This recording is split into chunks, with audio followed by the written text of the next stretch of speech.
Joining us now is OjyOkpe with stories trending around the world. Hello, Jinx. Good morning, Dr. Abati. Good morning, Ayo. Good morning, Rufai. Good morning, Oji. Excellent coverage so far. Yeah. Well done, really. We're all excited. Some are not, but the results are coming in. Breakfast. Well, absolutely. Good morning to you, viewers. Let's begin what's trending with reactions trailing the presidential and legislative elections that took place over the weekend. Many Nigerians have shared disparaging views about the elections, especially as it concerned violence at the polls. In Lagos State, some polling units were attacked by thugs who snatched and burnt down ballot boxes. We are live here now. They just carried all our police units here. They carried everything and we left here. Everything. We are here. They snatched it. We are in Surulere, Aguda, local government, Aguda, Atakiele. They carried it. Atakiele. They all carry everything. Atakiele, we are Atakiele. They carried everything right now. Everything. They carried everything and went out. They came with Korokwe and this.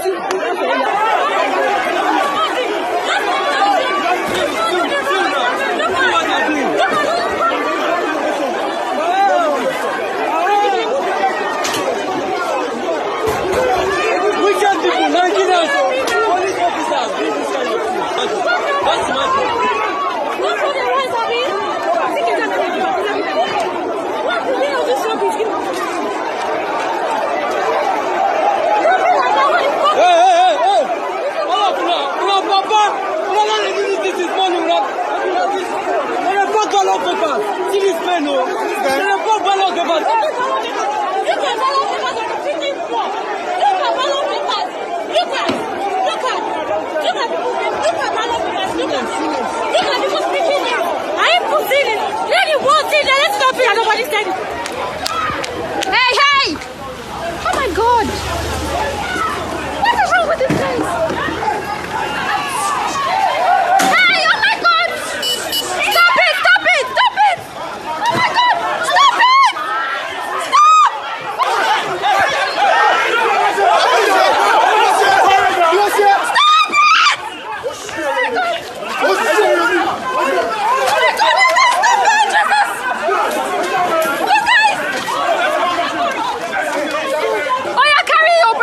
Is still intact. Oh my God.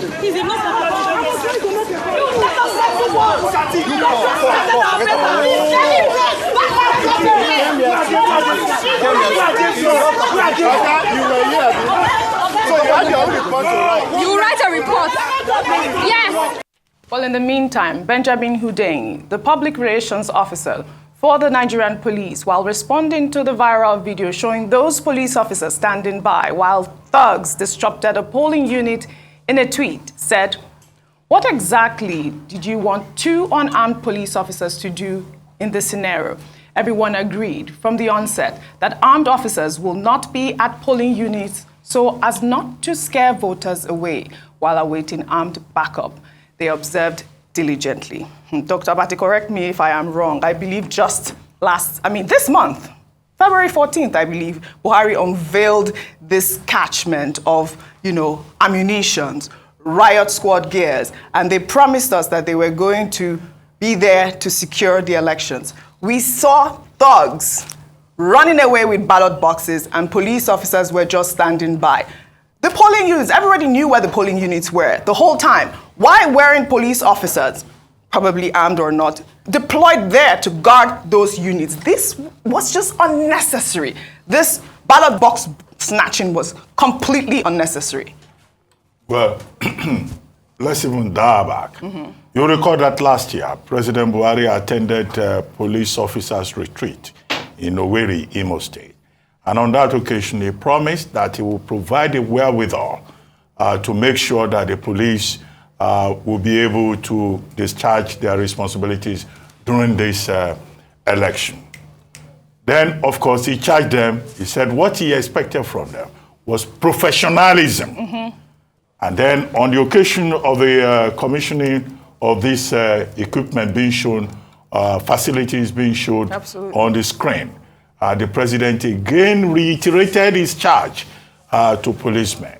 We have also seen policemen practicing, telling us that they were getting ready. Yes, the Inspector General of Police, on more than one occasion, had told us that they were ready and that they were prepared. In fact, the National Security Advisor and the Inspector General of Police on another occasion told us that the police would take the lead while other security agencies will provide support.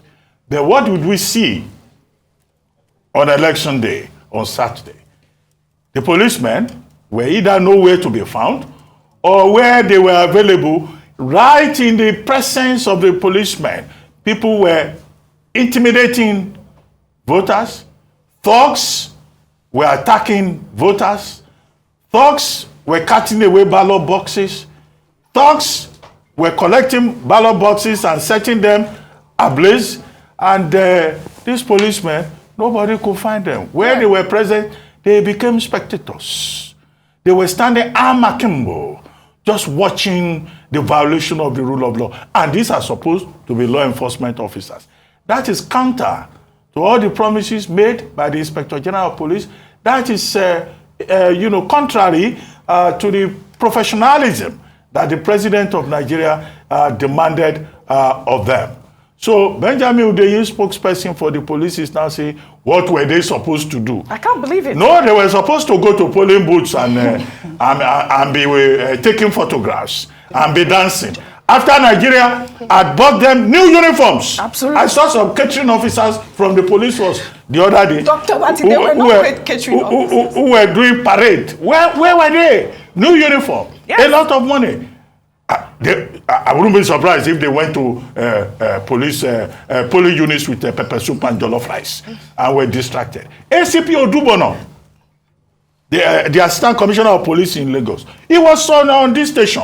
He told us that over 20,000 policemen have been deployed. But where were they? They were nowhere to be found. Yes. Are we surprised about the performance of the police? In fact, we should be shocked. Absolutely. Because in Kano, the police commissioner, when he was confronted with the fact that a young man, an underage child, was found with a voter's card, what did he say? I'll let you know when I play that. So this is not professionalism that the president wanted, and the president should ask the Inspector General of Police what happened to all the equipment that they collected. Absolutely. And what happened to the money. Yeah. Taxpayers' money. Absolutely. That Nigerian policemen collected. Yes. To ensure discipline in this election at the polling unit. Absolutely. My question really is, how did thugs even get into some polling units? I'll let you know, some political thugs that were attacked or that attacked polling units were even said to have threatened voters who were not there to vote for their party. In Aguda Surulere, at a polling unit located at Fehintola Giwa Street, a thug alleged to be an agent of the All Progressives Congress, named Schoolboy, asked voters that weren't voting for the APC to leave the polling unit. If you don't vote APC for a year, go your house. Nobody force you come here. Go house, so if I see you vote another, I will come look at. If I see you vote another party, go ahead and house. No come joke for here. This territory where you dey, na APC. Go your house. Go relax. Fire, you saw that. That thug, people confirmed that he's so popular in Surulere. He goes around with even armed police officers. People know who he is. How did he get into that polling unit? Oji, I'm not surprised. Culture will eat strategy for breakfast. I've said that 1 billion times here. And that is what is happening. It is only in this country you see thugs have police protection. They are as big as the states themselves. It is a country of a lot of thuggery. Thugs are dominating. They lead while others follow. They do things and get away with it. They kill people and go scot-free. So we are not surprised. If a known thug can be going around with police escort, what society are we living? And that's why when the police spokesperson said that very, very terrible thing, and please, they should never have repeated such a statement. Because that police officer could actually take on that person that came to steal the ballot box. That's an abdication of duty and responsibility. Who even trains these police spokespeople when they even talk sometimes? What happened to the glowing days of the likes of the Frank Umba as police spokesperson in Lagos? What temerity! The police officer could have taken on that man. You can see the citizens running after and catching the ballot box. And he said, what would the police officer have done? If he doesn't know what to do with Twitter, he should go and delete his Twitter account. Nonsense. What are we doing in this country? Yeah, it's unacceptable. Those are people that came out, stayed there for hours to vote. And you're saying what the police should have been done. If he doesn't know what to do with Twitter, he should delete his Twitter account and not even have a means of communication and just issue out statements. It's as simple as that. You can't have police abdicate responsibility. The police officer could have taken on those people and brought back those ballot boxes. But you left them there, you didn't say anything. I'm sure the police too will say, oh, they didn't see this person threatening fire and brimstone here. I'm sure they say they don't know him. They know him. If he's a popular talk, they should ought to have gone and arrest him by now. Absolutely. But they will also feign ignorance that they don't know him. Because why? We have seen on cameras how thugs now have police escorts. Yes, we have. In this country. So you see, it's now become a leadership of people that glorify thugs. Thugs are giving honorable mentions in party. Thugs are staying in Banana Island. Right. Thugs are becoming It's unacceptable. There were so many stories coming out of this election. I'll take one more before I come to you. There were also reactions trailing reports of underage voters found casting their votes in some polling units, especially in the north.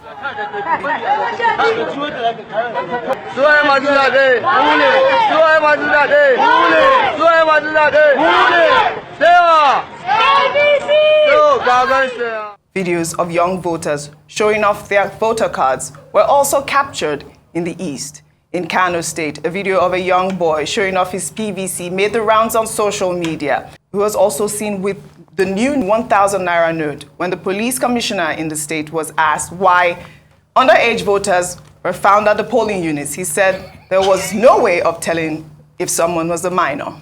Yeah, we saw the massive presence of minors, children, obviously, from their look, indiscriminately unchecked at various polling centers. Couldn't this have been better organized to prevent minors from penetrating, from being part of this voting exercise? It is very difficult to determine by mere appearance who is a minor or not. Most of the ones you are seeing, maybe their genetic, their growth rate might be impaired. So I don't know. All those that you see voting, they are those that have been approved by INEC. And I cannot change it. Well, this story is, we have to discuss it, but Dr. Bati, I believe we have some breaking news. Well, it's there on the screen. Labour Party wins Lagos with 582,454 votes. We had reported earlier on that, out of the 20 local governments in Lagos State, Labour was gaining more votes and was also contesting winning many of the local government areas. Yes. And we had Gbadebo Rose-Vival, gubernatorial candidate of the Labour Party, on this program. And in fact, he was even saying that even with the excellent showing, with the good showing, I must say, of Labour Party in Lagos, that they were still contesting some of the results because their own tally is still, more than what has been announced in favor of the Labour Party. Yeah. Well, we see the electoral map in Lagos State changing gradually. Will this have implications for the gubernatorial and House of Assembly elections on March 11? Well, that remains to be seen. But definitely, Lagos State is one of the major battleground states in this election or any other election since 1999. Yeah, you talked about the Labour Party challenging results. I guess I'll take this story because it tallies with the conversation, and then we'll come to you, Ayo. Well, as results began trickling in from the INEC Collation Center, the Labour Party has accused INEC officials, especially in Lagos, Edo, Rivers, and Imo states, of manipulating and manufacturing results following videos shared by supporters of the Labour Party showing the presidential candidate of the Labour Party, Peter Obi, in the lead at their various polling units. No structure! No structure! No structure! No structure! No structure! No structure! No structure! No structure! 18, 119,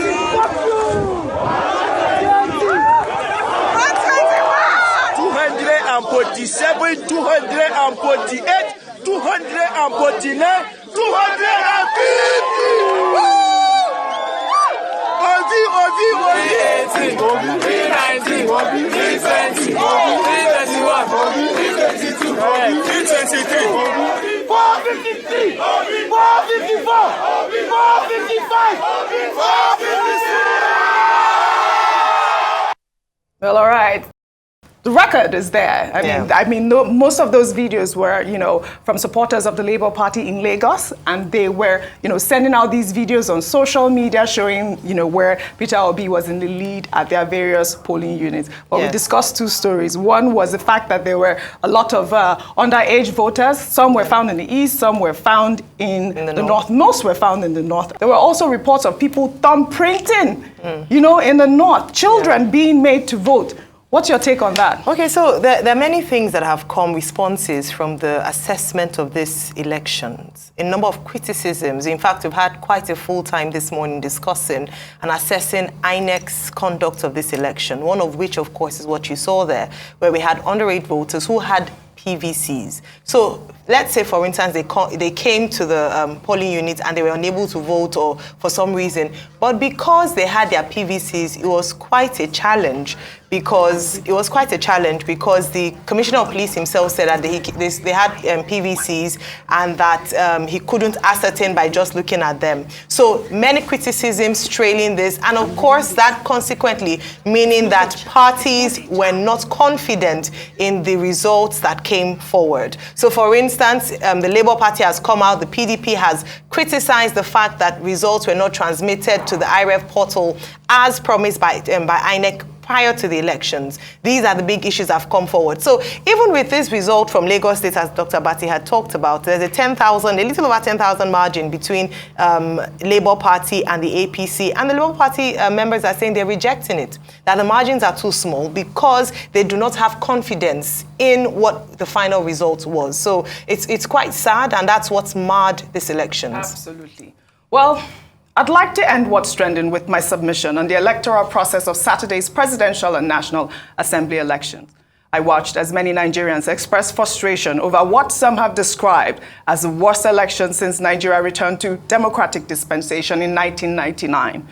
One of many newspaper headlines the morning after read, violence, poor logistics, beavers malfunction, ballot box snatching, polls. However, despite the frustration compounded by the naira and fuel scarcity, Nigerians turned out en masse to elect a new leader.